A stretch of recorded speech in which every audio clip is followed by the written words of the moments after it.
Hello everyone. कैडेटशिप के बाद में क्या क्या कोर्सेज करने पड़ते हैं आपको, कितना खर्चा आता है, ये सब चीज़ जानेंगे हम लोग इस वीडियो में। ठीक है।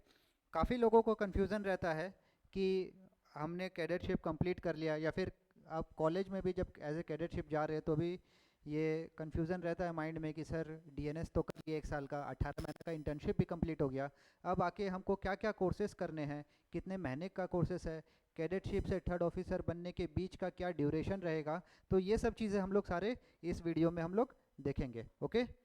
तो ये मैंने एक चार्ट खोला है, फोस्मा का है, फोस्मा कोलकाता का चार्ट है। इसमें सारे कोर्सेज के डिटेल्स दिए गए हुए इंक्लूडिंग फीस, तो आपको जानकारी करने में इजी रहेगा। तो सबसे पहले आपको क्या करना है, सेकेंड मेट एफजी कोर्स करना है। ठीक है। सेकेंड मेट एफजी कोर्स, इसका ड्यूरेशन क्या है, 4 मंथ्स। 4 मंथ का एफजी कोर्स करना है आपको। क्या करना है, 4 मंथ का एफजी कोर्स। और इसकी फ़ीस कितनी है, 8500 पर मंथ। ठीक है। पूरा ईस्ट इंडिया में सबसे लोएस्ट फॉस्मा कोलकाता में है। 8500 पर मंथ हो गया, इंटू 4 मंथ तो 34,000। तो 34,000 आपको यहाँ पे लग रहा है। क्लियर। इसके बाद में सेकेंड मेट जब आपने कर लिया, तब उसके बाद में क्या करना पड़ता है आपको, GMDSS। ठीक है। GMDSS करना पड़ता है। पहले भी कर सकते हैं GMDSS, ऐसा ज़रूरी नहीं है। मतलब ये सब सारे कोर्सेस आपको करने हैं। GMDSS पहला करना है, फंक्शन कोर्स बाद में करना है, ये आपके ऊपर में डिपेंड है जिस हिसाब से आपका कोर्स का अवेलेबिलिटी है। तो 4 महीना का कोर्स उधर निकल गया। उसके बाद में GMDSS। ओके। GMDSS 12 डेज का कोर्स है, 2 वीक्स का कोर्स, और 1 वीक का एग्जामिनेशन चलता है, मतलब 3 वीक्स आपका इसमें चला जाएगा। इसकी कितनी फीस होगी आपकी, 27,000।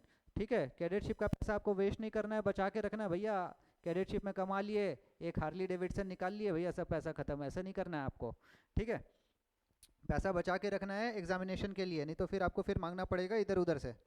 तो GMDSS हमने देख लिया, 27,000। ठीक है। इसके बाद में आपको और कौन सा होता है, एक ROC होता है, एक ARPA होता है। ठीक है। ये नंबर 5 और नंबर 6 वाले, रडार ऑब्जर्वेशन कोर्स और automatic radar plotting aids, ROC ARPA बोलते हैं इसको। ठीक है। ये कंबाइंड कोर्सेस होता है।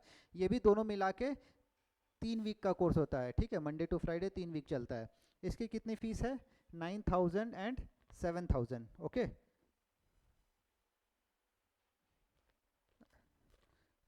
या सॉरी, 7,000 एंड 5,000 इसकी फीस है। तो यहाँ पे कितना हो गया, 12,000।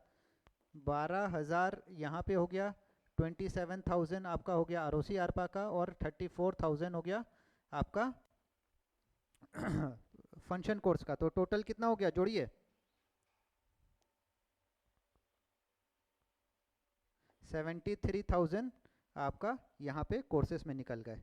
ठीक है। और टाइम कितना लगा, 3 week, 3 week, 6 weeks, 4 month and 6 weeks. ठीक है। ये सब हो गया। अब हम लोग आते हैं और कोर्सेस क्या क्या करने हैं अपने को।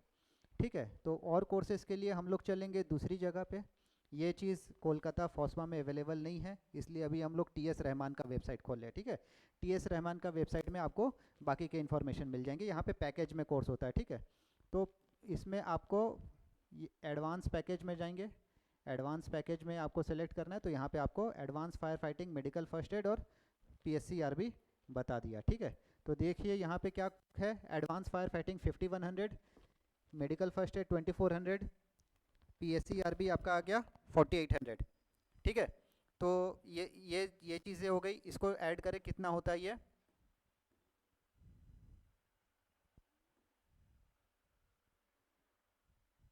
12,300। ठीक है। 73,000 हम लोग का उधर था, 12,300 ऐड कर दे इसमें, 85,300। ठीक है। 85,300 हो गया। अब अपने को और क्या चाहिए, एक डिश। एक डिश रह गया, एक डिश अभी तक हमने देखा नहीं है। ठीक है। तो एक डिश भी कंपलसरी है, वो करना पड़ता है एग्जामिनेशन देने से पहले। तो एक डिश का कोर्स का ये है 10,000। तो अभी तक हमने देखा था 85,300 प्लस 10,000, 95,300। ये सब कोर्सेज करना पड़ेगा आपको, आप चाहे BSc से करें चाहे DNS से करें। DNS में सिर्फ यही है कि जो 4 मंथ का आपका फंक्शन कोर्स है जिसकी कॉस्ट 34,000 है वो नहीं लगेगा, बाकी सब कोर्सेस आपको बीएससी करे चाहे डीएनए से करे ये सब कोर्स करना ही करना है आपको सारे, ठीक है। तो क्लियर हो गया। अब हमने देख लिया कि अप्रॉक्सीमेट 95,300 आपका लग रहा है। तो 95,300 लग रहा है, चलिए मैं यहाँ पे ही एक्सप्लेन कर देता हूँ टाइम कितना लगेगा, ठीक है, यहीं साइड में एक्सप्लेन कर देता हूँ। कॉस्ट 95,300 ये सिर्फ फीस हो गया, ठीक है।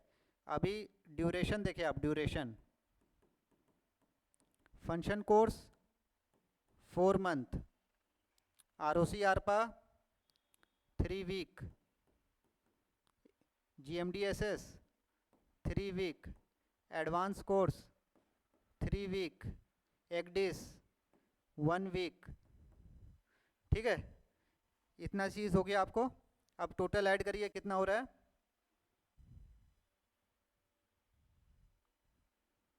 6.5 मंथ आपका निकल रहा है। अभी आपने 95,000 तो खाली फीस देखा था, 6.5 मंथ आपको रहना भी है। पर मंथ आप एज्यूम करें कितना खर्चा आएगा डेली का, ठीक है। मंथली आपका कितना खर्चा आएगा, मान लीजिए आप एक एक सबसे कम में ही मानता हूँ मैं, अप्रॉक्सीमेट आप अगर 10,000 रुपीज़ स्पेंड कर रहे हैं पर मंथ,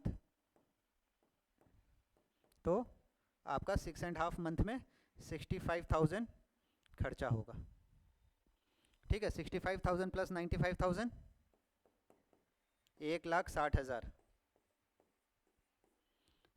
1,60,000 आपको स्पेंड करना है ड्यूरिंग योर कैडेटशिप कोर्सेज के लिए। ये सिर्फ मैं कोर्सेज का बात कर रहा हूँ, ठीक है। अब आपने 6.5 महीना तो खाली कोर्सेज का लग गया, अब आपने कोर्सेज कर लिया। अब आपको जाना है एमएमडी, एमएमडी में असेसमेंट करने के लिए, तो असेसमेंट की फ़ीस भी लगेगी। असेसमेंट की कितनी फ़ीस लगेगी, असेसमेंट का फ़ीस लगेगा मान लीजिए 5,000 रुपया, ठीक है। फिर उसके बाद में आपको सिग्नल एग्ज़ाम्स देना पड़ता है, सिग्नल, ठीक है। सिग्नल एग्ज़ाम पहले क्लियर करना पड़ेगा जिसमें मोर्स कोड पूछे जाते हैं, अल्फ़ा ब्रावो चार्ली ये सब जो चीज़ होती है वो सब पूछेंगे, आपको बताया जाएगा वो सब फंक्शन क्लासेस में, टेंशन वाली बात नहीं है, अभी से डरने की ज़रूरत नहीं है। मैं एक पिक्चर क्लियर कर रहा हूँ कि कैडेटशिप ख़त्म करने के बाद में 3rd ऑफिसर बनने में क्या ड्यूरेशन लगेगा, ठीक है। तो सिग्नल क्लियर करना है आपको। सिग्नल क्लियर करने के बाद में आपको रिटन एग्ज़ाम्स के लिए असेसमेंट करवाना पड़ेगा, रिटन एग्ज़ाम्स देना पड़ेगा। 3 फंक्शन होते हैं, फंक्शन 1 2 3। फंक्शन 1 होता है नेविगेशन, फंक्शन 2 होता है कार्गो, फंक्शन 3 होता है स्टेबिलिटी, ठीक है। तो रिटन एग्जामिनेशन आपको देना पड़ेगा। इस रिटन एग्जामिनेशन में अगर आप अच्छे से पढ़ रहे हैं और फर्स्ट अटेम्प्ट में निकाल रहे हैं तो अप्रोक्सीमेट आपका 2 मंथ इसमें निकल जाता है, ठीक है। फिर ये अगर आप अपियरिंग है, रिजल्ट आया नहीं है, वेटिंग फॉर रिजल्ट है ऑल्सो, तो आप ओरल एग्ज़ाम्स दे सकते हैं, ठीक है। तो ओरल एग्ज़ाम्स के लिए अप्रोक्सीमेट अगर आप अच्छा से पढ़ रहे हैं तो 2 to 3 मंथ्स आपको लग जाता है। इसमें ज़्यादा खर्चा नहीं आता है, 5-5 हज़ार रुपया मान लीजिए आपको 3,000-5,000 लगता है। मेरे टाइम पे तो 500 रुपया लेते थे वो लोग, अभी थोड़ा महंगा हो गया है, 3,000 पर फंक्शन लेते हैं। तो ये ये सब चीज़ें के लिए आपको अप्रॉक्सीमेट 25,000 आपको बचा के रखना है, ठीक है। तो आपका यहाँ पे कितना समय लग रहा है, अप्रॉक्सीमेट 5 मंथ आप मान के चलिए। 5 मंथ में आपका रिटर्न और ओरल सब कंप्लीट हो रहा है। तो 6.5 मंथ उधर था, 5 मंथ इधर हो गया। 5 मंथ के लिए आपको खर्चा भी बचा के रखना है, 10,000 का रेट से लेते हैं तो 55,000 आपको बचा के रखना है, क्लियर। 55,000 तो 25,000 और 55,000 कितना हुआ, 80,000। वहाँ पे कितना हमने कैलकुलेट किया था इसके पहले में, 1,60,000। तो 1,60,000 कोर्सेस, 80,000 आपका एग्जामिनेशन, ठीक है। अगर आप घर से एग्ज़ाम दे रहे हो ओरल एग्जामिनेशन तो आपका बच जाएगा, लेकिन सीरियस होकर पढ़ना है तो फिर भाई एमएमडी में जाके एग्ज़ाम देना पड़ेगा आपको। तो अप्रॉक्सीमेट 2,40,000 आपका खर्चा आ रहा है। और टाइम कितना लग रहा है यहाँ पे, 5 मंथ मान लीजिए, उधर 6.5 month plus 5 month 11.5, approximate 1 year मान के चलिए, 1 ईयर अप्रॉक्सीमेट, 1 साल आपका जाएगा। 1 साल जाएगा आपका सारे कोर्सेस में, ठीक है। 1 ईयर आपके जाएंगे सारे कोर्सेस, मतलब कैडेट से थर्ड ऑफिसर बनने तक का जो है जर्नी, वो जर्नी आपको लगेगा 1 ईयर और कॉस्ट अप्रॉक्सीमेट 2.4 लाख। ठीक है, 45,000 आप हर महीना कमा रहे हैं कैडेटशिप में। आप सोच ले कितने महीने की सैलरी आपको, कम से कम 8 मंथ की सैलरी आपको बचा के रखनी है। 18 महीना इंटर्नशिप करना है, 10 महीना का पैसा उड़ाए, 8 महीना का कम से कम बचा के रखे, तब आप आराम से कंप्लीट कर पाएंगे कैडेटशिप के सारे कोर्सेज और एग्जामिनेशन। अदरवाइज़ आपको फिर मांगना पड़ेगा कहीं से पैसा। ठीक है, तो I hope this idea is clear for you. काफ़ी लोगों के मन में डाउट था, काफ़ी स्टूडेंट के रिक्वेस्ट आ रहे थे कि सर प्लीज़ हमें बताइए कि कैडेटशिप करने के बाद में कितना टाइम लगेगा थर्ड ऑफिसर बनने में। तो आंसर है लगभग अप्रॉक्सीमेट 1 साल लगेगा। सीओसी आने के बाद में आप सीओसी आजकल जल्दी आ जाता है, 10 to 15 डेज़ में सीओसी आ जाता है। सीओसी आने के बाद में आप कंपनी में सीओसी को देते हैं, तब कंपनी आपको as a third officer first time के लिए लाइन अप कर देती है जहाज़ पे जाने के लिए। ठीक है, तो आई होप ये इन्फॉर्मेशन आपको अच्छा लगा होगा। अगर अच्छा लगा तो thumbs up. Thank you guys, see you in the next video. Take of.